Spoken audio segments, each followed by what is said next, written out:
विजयलक्ष्मी अष्टोत्तरशतनामावळि। ॐ विजयलक्ष्म्यै नमः। ॐ अम्बिकायै नमः। ॐ अम्बालिकायै नमः। ॐ अम्बुदिशयनायै नमः। ॐ अम्बुधये नमः।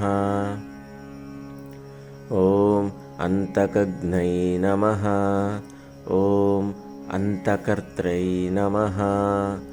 ॐ अन्तिमायै नमः। ॐ अन्तकरूपिण्यै नमः। ॐ ईड्यायै नमः। ॐ इभासन्नुतायै नमः। ॐ ईशानप्रियायै नमः। ॐ ऊत्यै नमः।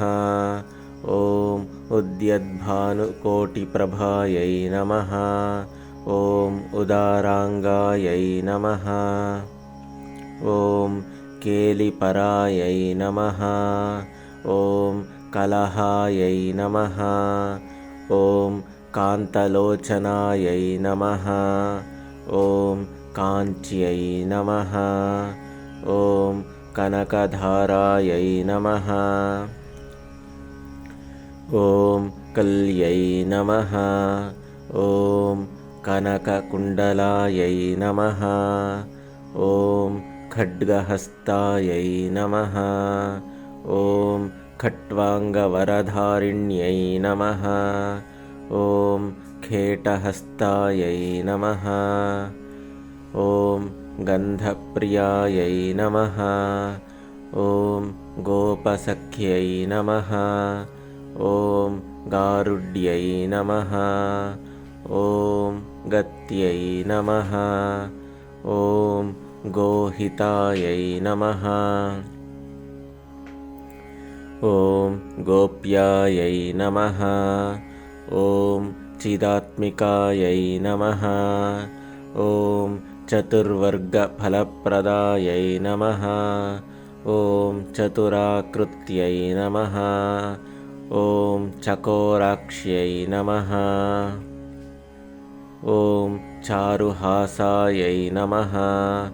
ॐ गोवर्धनधरायै नमः। ॐ गुर्व्यै नमः। ॐ गोकुलाभयदायिन्यै नमः। ॐ तपोयुक्तायै नमः। ॐ तपस्विकुलवन्दितायै नमः।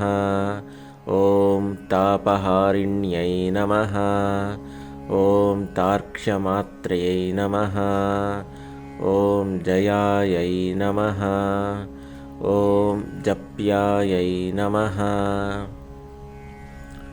ॐ जरायवे नमः। ॐ जवनायै नमः। ॐ जनन्यै नमः। ॐ जाम्बूनदविभूषायै नमः। ॐ दयानिध्यै नमः। ॐ ज्वालायै नमः। ॐ जम्भवदोद्यतायै नमः। ॐ दुःखहन्त्रै नमः। ॐ दान्तायै नमः। ॐ द्रुतेष्ठदायै नमः। ॐ दात्र्यै नमः। ॐ दीनार्तिशमनायै नमः। ॐ नीलायै नमः। ॐ नागेन्द्रपूजितायै नमः। ॐ नारसिंह्यै नमः। ॐ नन्दिनन्दायै नमः। ॐ नन्द्यावर्तप्रियायै नमः। ॐ निधये नमः। ॐ परमानन्दायै नमः। ॐ पद्महस्तायै नमः। ॐ पिकस्वरायै नमः। ॐ पुरुषार्थप्रदायै नमः। ॐ प्रौढायै नमः। ॐ प्राप्त्यै नमः। ॐ बलिसंस्तुतायै नमः। ॐ बालेन्दुशेखरायै नमः। ॐ वन्द्यै नमः। ॐ बालग्रहनाशिन्यै नमः। ॐ ब्राह्म्यै नमः। ॐ बृहत्तमायै नमः। ॐ बाणायै नमः।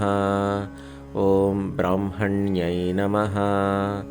ॐ मधुस्रवायै नमः। ॐ मत्यै नमः। ॐ मेधायै नमः। ॐ मनीषायै नमः। ॐ मृत्युमारिकायै नमः। ॐ मृगत्वचे नमः।